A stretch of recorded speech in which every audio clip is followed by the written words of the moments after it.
welcome to another installment of the Fragments of Silicon reviews. 4 reviews up this week, the first of which is A Boy and His Blob Retro Collection. Now, very long time viewers of the show might know that or remember that we reviewed the reimagining of A Boy and His Blob when it hit PCs. I forget how many years ago that was, but it's been a number of years at this point. Like, what we're covering here now, it's the Retro Collection. That is to say, it is the original games. And yes, games. Now,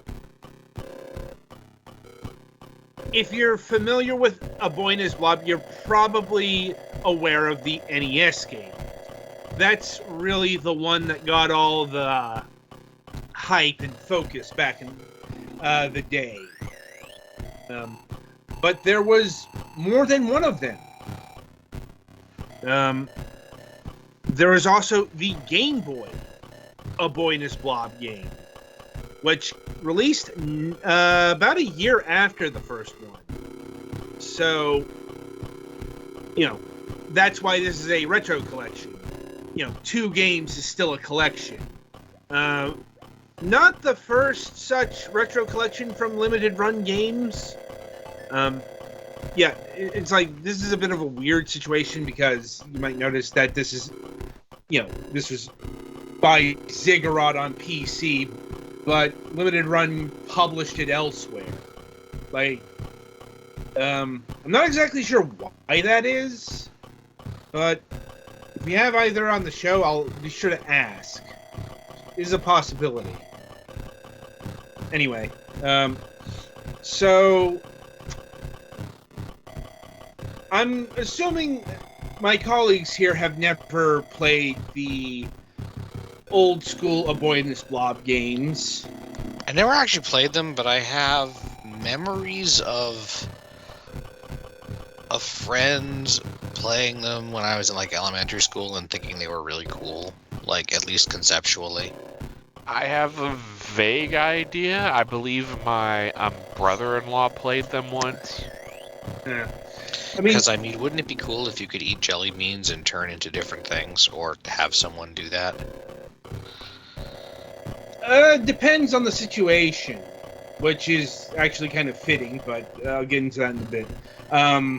I'm actually much the same. I certainly knew of A Boy and His Blob, but that's mainly because this was, one of the more hyped titles, in the pages of Nintendo Power. I'm trying to remember if it got a cover or anything like that. I don't think it got a cover, but I know it got a blowout on the pages of Nintendo Power. It also showed up in this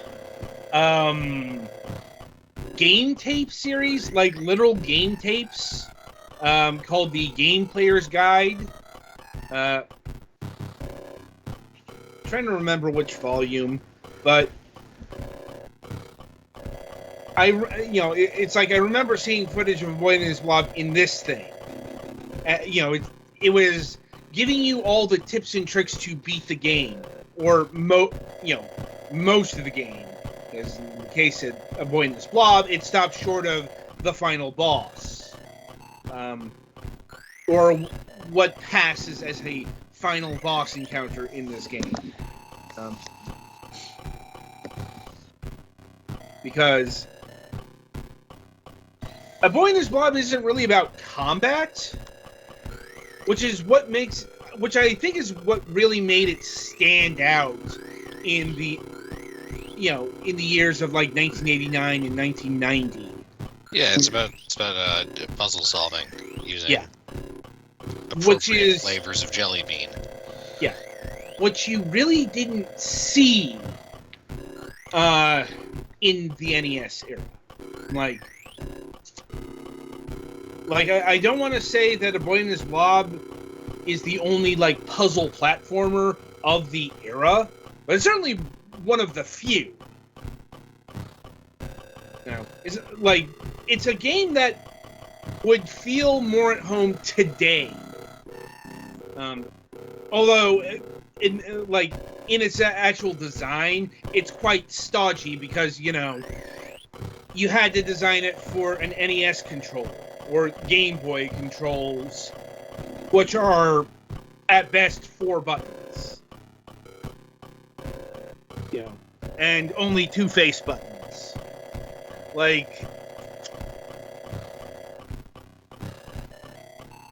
I'd imagine if there was a Super NES incarnation, they probably would have grafted the Jelly Bean changing to the shoulder buttons for, ease of use.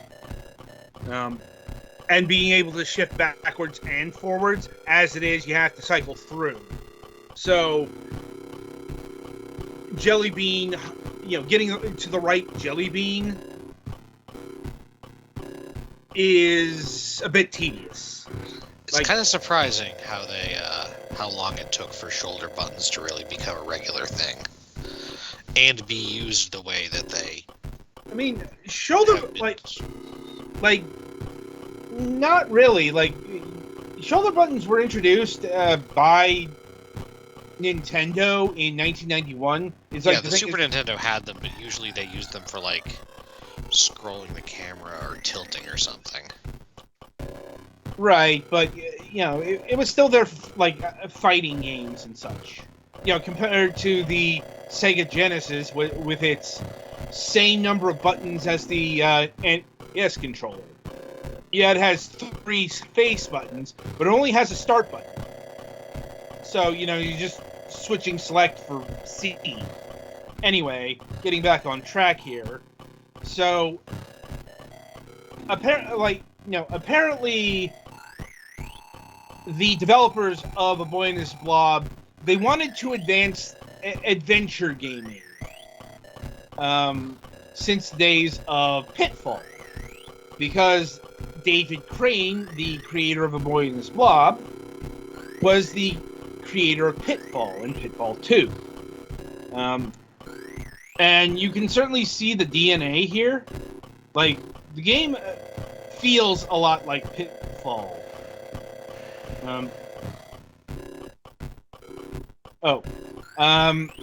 So I'm going to fast forward here a bit and give a bit away of the retro collection. You'll probably want hit the... Which controller are you using? Me, Xbox. Okay. Hit the right trigger. Okay. Alright. Pull up the map. Yeah, so this is one of the nifty things about the retro collection here. It gives you the full in-game map. You can zoom... You probably want to zoom in. Because... Wow, you had to buy a Nintendo Power back in the day for that. Yeah, I know. My point is, you'll be able to see which screen you need to go in order to get down into the caverns. And, you'll be able to see everything with this map, including the treasures that you need to collect. That is the goal of the first half of A Boy and His Blob. A Trouble in Blobalina, or Blobalonia. I'm not sure if I'm pronouncing that correct, but, this is a stupid made-up planet name. Don't care all that much. It's like Babylon, but for blobs. Possibly. But the thing is, if I'm remembering the plot, it's like Blobalonia has been taken over by an evil king, and he's been making the blob people manufacture tooth-rotting candy, and it's your job to go and fight that. So, the first half of this game, this is the adventure part. This is the more adventure part. Because instead of doing the normal platform stuff of, either jumping, exploring, killing enemies. Depending on the focus here. You are trying to figure out puzzles. Like, your job is to collect, I forget how many treasures, but your job is to collect all the treasures in the cave system here, and you have to do that, but by puzzle solving. Petty, if you can go to the subway, you see the area with the subway stairs. You want to go down there all the way, then all the way back. You want to get the treasure up there using the ladder, and then after that you have to use the hole. Okay, so how the jelly beans work. Each one has a specific power, and they operate on different wavelengths. Not complicated, but okay, some of them are done via alliteration or mnemonic device, like the vanilla jelly beans will give you an umbrella. There's a rhyming association there.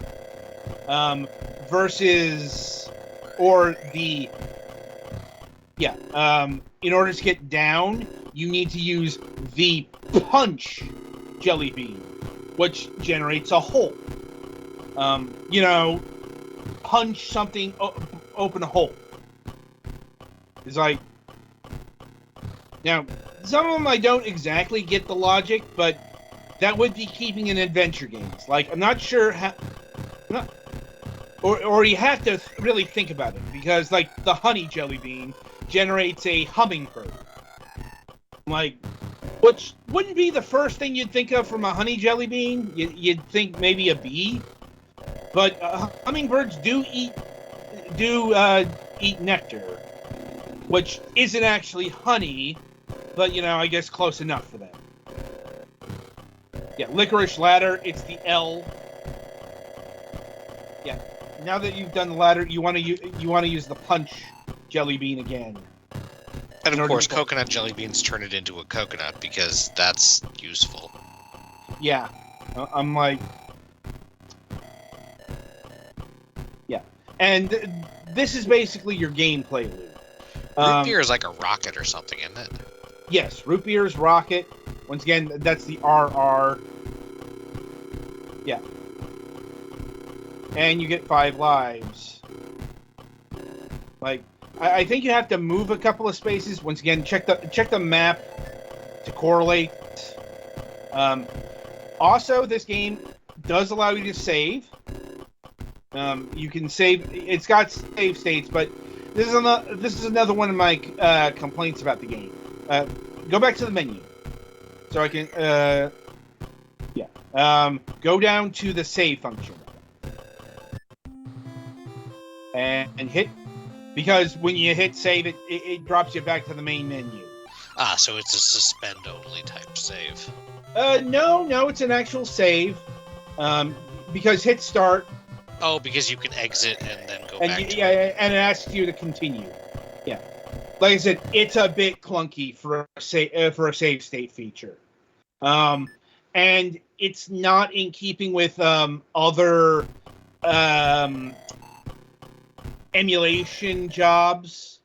I'm not sure if it's a function of the Carbon engine or what, but like I said, it adds a step to the saving, which is not optimal, especially since I've been able to save state with emulators since the 90s, let's say.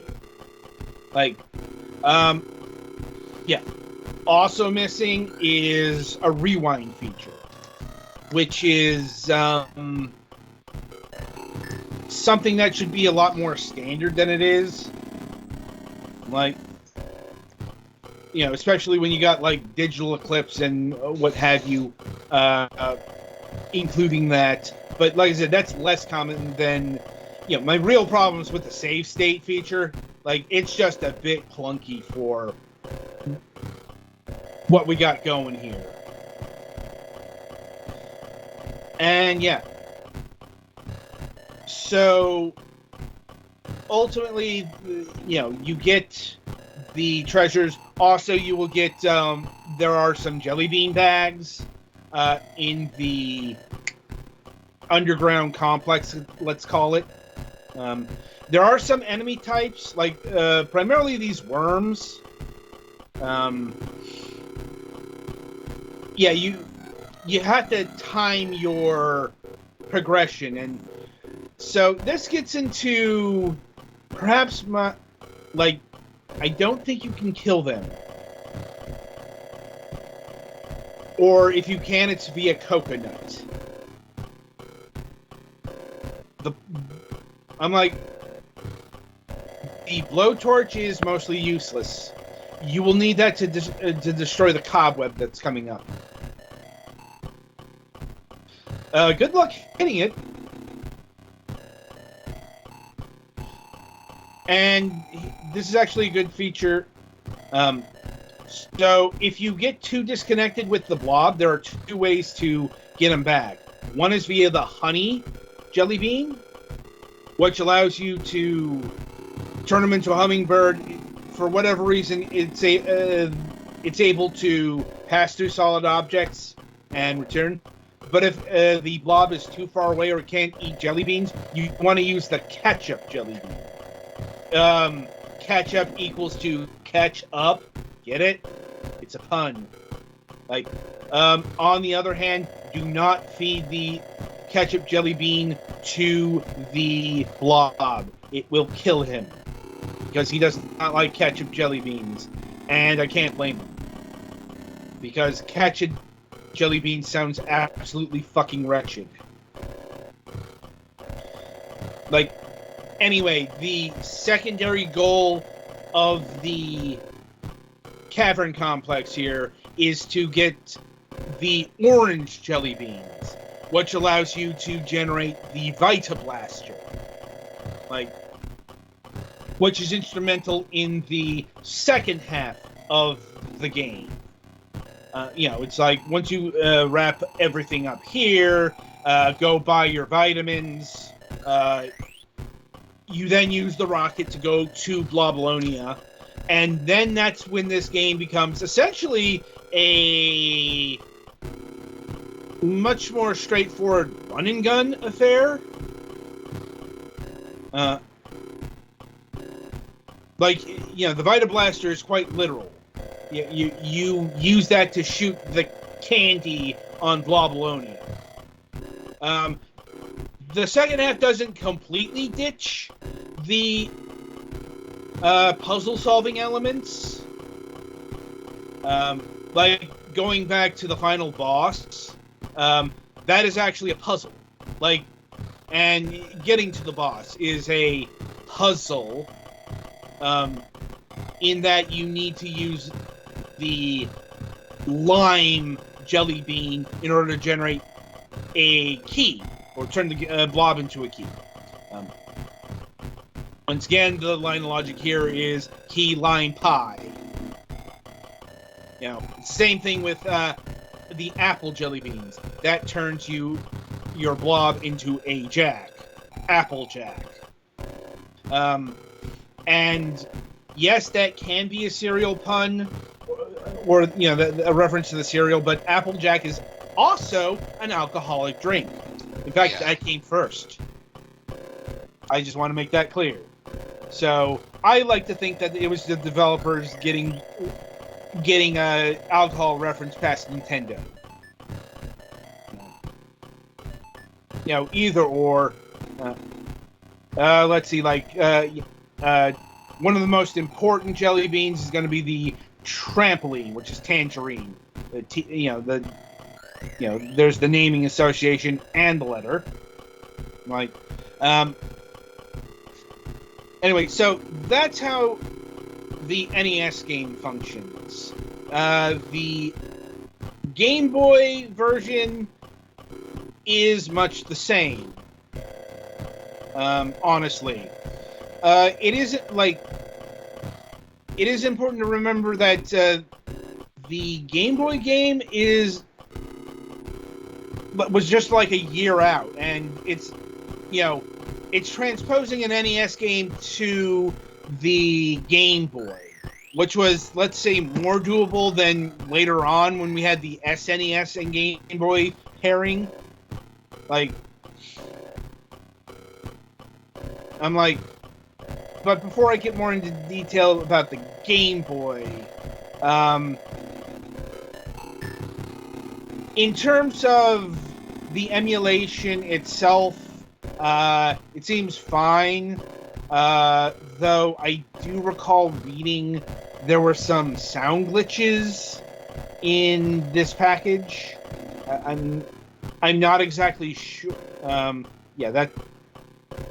I'm not exactly sure how accurate that is, because once again, I am not intimately familiar with the original NES version. Now, as far as the game itself goes, now I'm probably going to step on some toes here. In fact, this may be one of my more controversial claims. I'm not even joking, because A Boy and His Blob is one of the more beloved, if not one of the most beloved, Western NES games ever developed. Granted, it's not a high bar, because Western NES games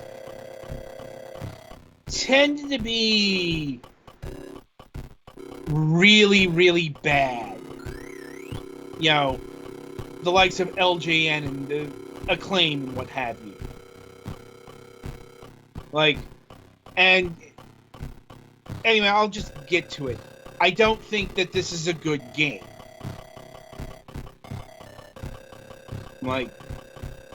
It's not in its ideas. I like the adventure puzzle solving of this title, the series, really. Once again, it's a unique game that stood out in the NES library. Hell, it's something that would have stood out in the Super NES library, maybe even the PlayStation. Like I said, the puzzle platforming is a much more modern game development idea in total. I think that's part of why it got such a reputation, is because it was a pretty original idea at the time. Yeah. But here's what kills it for me. It is so goddamn slidey. You might have seen it on screen here. But the thing is,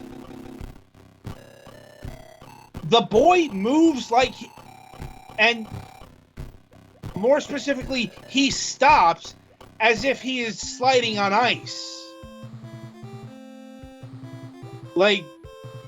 It's a noticeable slide. And I hate it. It's something they completely intentionally designed, by the way. I'm not exactly sure why, but far more often I try to stop and I just run into a worm or a marshmallow or fall off the edge, because the sliding, that's not challenge. When you slide challenge. 5 steps after taking 3, that's a problem. Yeah. I'm yeah. Anyway, so moving over to A Boy and His Blob, the rescue of Princess Blobette. So the story, this is a genuine sequel to the game. It's basically that old turn-up of rescue the princess. The princess has been kidnapped by a mad alchemist locked in a tower, and it's up to the boy and his blob to rescue her. Like, yeah, it's about as cliched as you can get. So, in terms of the jelly beans, most of them show back up, but we do have some new entrants here and some missions. Like the cinnamon jelly beans do not make a... You're going to need the licorice. Yeah. And we're going to get to one of the... Not necessarily changes, but differences. Yeah, it does the... See, like, you need to go up, and it highlights the ladder. Yeah. It's so you can get the first jelly bean bag, which has the lime jelly beans, so you can open the door. Yeah, there are more locked doors in this game. Let's see. Trying to remember the new jelly beans, because they add a couple of new ones. There's the banana jelly bean. Try to guess what that does. Slippery? I don't Boomerang? know. Like, I would guess boomerang, but I don't know. Monkey wrench. I think you can get that one. There's the mint jelly bean, which is ice. So the mint jelly bean is kind of a devious one. Yes, you can feed it to the blob, and he'll turn into a patch of ice. That's not the main function of the mint jelly bean. This one's actually a bit of a trick, because the inherent coldness is actually in the jelly bean. That is, you use the jelly bean to freeze other things. This is important because one of the earlier puzzles involves a torch. This one took me a bit to figure out, because it's a bit of a difference. Like, you really didn't have that kind of puzzle in the NES game.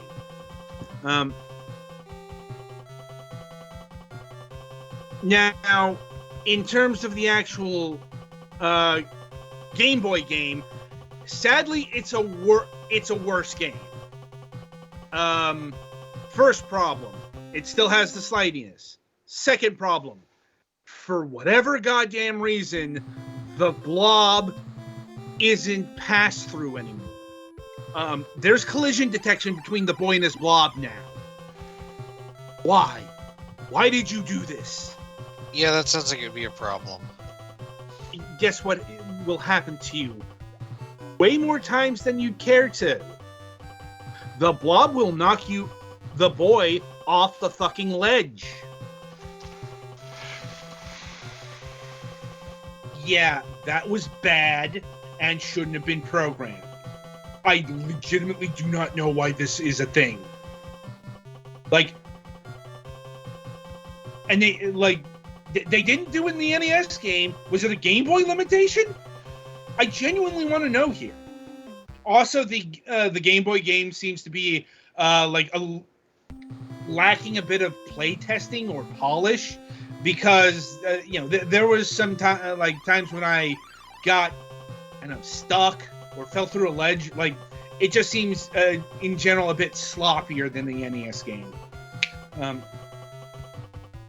That being said, like I said, it's mostly the same. Also, if you noticed via the gameplay, it's got the screen crunch.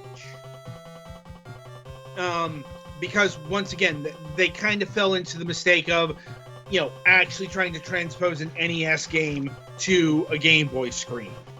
Your sprites are too goddamn big. Without sizing them down enough, you mean? Yes. It's like, even on the retro compilation here, it appears a bit claustrophobic. Like, So, not the worst instance of screen crunch I've ever seen, but it's there. In terms of the music, certainly a notable track with some variances. I guess it's worth noting that this game includes a music player. I have no idea why you would want to do that, because the Aboyna's Blob games are NES titles. So there are many NES games that are known for their memorable and strong musical tune design in spite of the limited hardware. This is not one of them. No, it's because it does it with what I like to call Calliope style. You know, like Legend of Zelda, Super Mario Brothers. Like there are a ton of really. There are a ton. You know, this was how music was done back in the day, and even like you go old school. You know, it's like the music just keeps repeating and repeating. The problem is it's really only one track.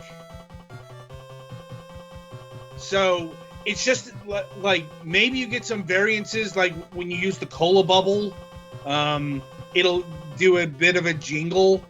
Like it'll do that with the Vita Blast. You know, there's some jelly beans that'll do some variants, but it's just that one fucking tune all the fucking time. And it just kind of gets grating. Because, you know, like other NES games, they do that music in the same style, but there was like a few of them. This one just has the one song, and it's basically the same song in both games. It's just, it sounds a bit shitter on the Game Boy because, you know, the Game Boy sound. Anyway, so, right. Technically speaking, this has a third entry, but that's just the Japanese version. So I guess if you want to play Aboyna's Blob for the NES in Japanese, or Fushugi na Blobby, Blobina no Kiki, Mysterious Blobby, The Crisis of Blobina, whatever. It's there. I'm kind of curious what they did with the flavors. I'm like, probably not much, but I'm curious. Like, probably something. You know, I would leave that to you to explore. Should you pick that up? Anyway, so. In terms of, is literally in Japanese, which means it is unplayable to me. Right. Yeah. Like I said, if you want to... This first one is Apple Candy. That's cool. Yeah. Like I said, it's literally the same game, just, you know, in a foreign language, so... I mean, I guess it looks like they changed the boy's sprite, but, like, okay. Yeah. And I see they're doing the Pico interactive thing of, you know, replacing the original credits with their own. Yeah, because screw everybody. Oh, I see what they did here. Hi, not Link. Yep. Or, nah, that's Ness. Bro, they just ripped off Ness. I'm like, we have Ness at home. Yeah. No, that'd be... I mean, part of the thing is that that's a very generic young boy outfit. I know. It's just, he looks a lot, you know, he looks a lot more like Link here. Anyway, so in terms of an overall package here, it's fine. Like I said, it's a bit creaky in terms of the save functionality. Could have done with a rewind, especially with a game like this, where the deaths can come very fast and very cheap. The deaths or the limited number of jelly beans. Yep. I mean, if you get good, you can make it not a problem, but if you don't, then you're just hitting the reset button and you've wasted parts of your life. Yeah. Or, you know, you can use a guide. Like, and at that point, what's the point in playing if you need to use a guide for the whole thing? Well, I mean, that's what the map function basically serves as. Like, it's a thing that allows you to pinpoint all the treasures. And if you, now granted, you will have to get familiar with how the jelly beans work to get there. But, once you do that, it, like, as an adventure game, this game isn't that complicated. It can't be, because it's still grafted to console controls. Right. So, yeah, as a game series, once again, I think I would have not liked this as a kid due to that slidey bullshit.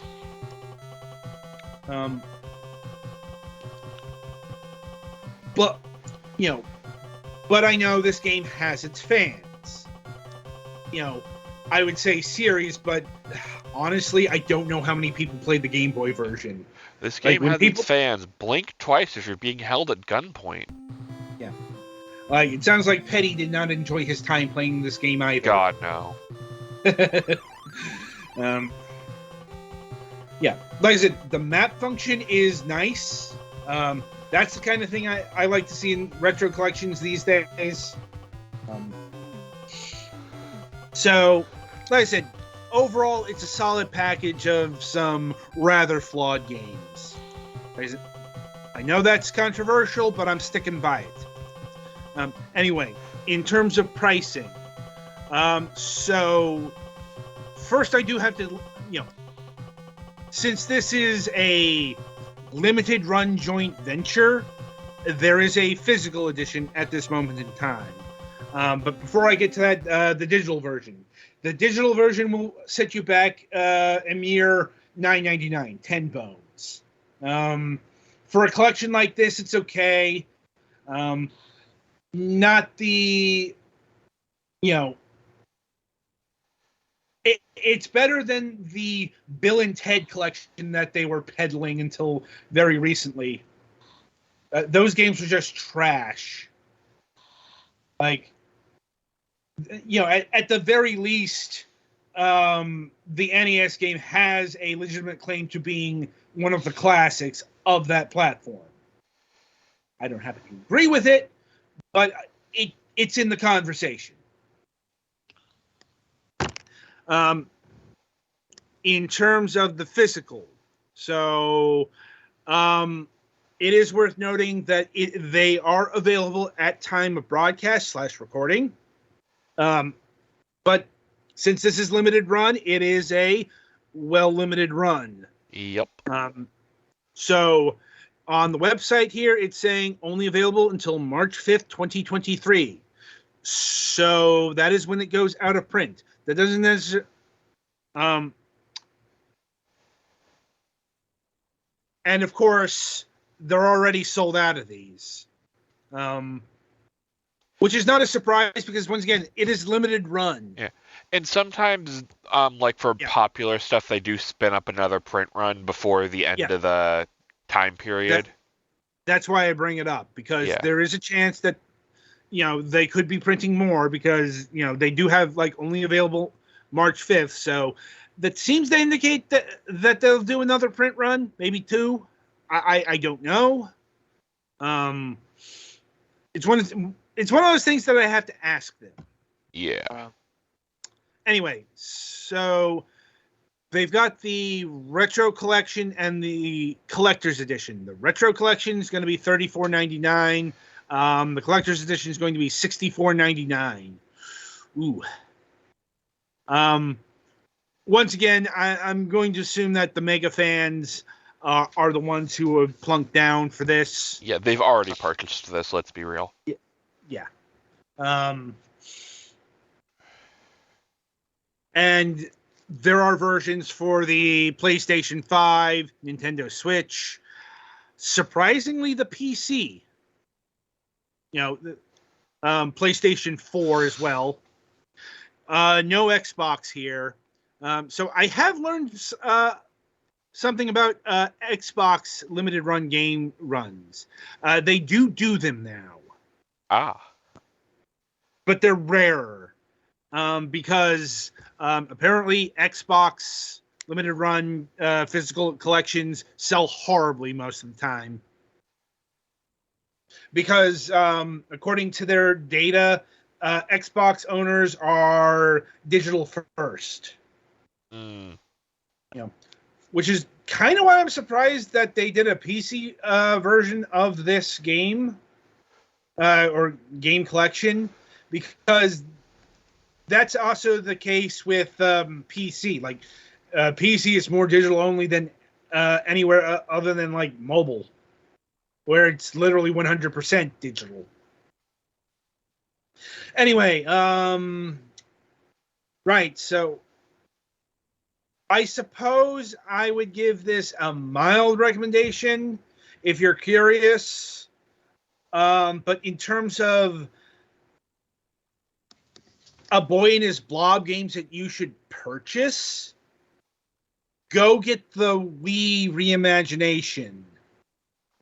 That's been ported to modern platforms. Like, you can get that on PC for the same price as this. That's a much better game.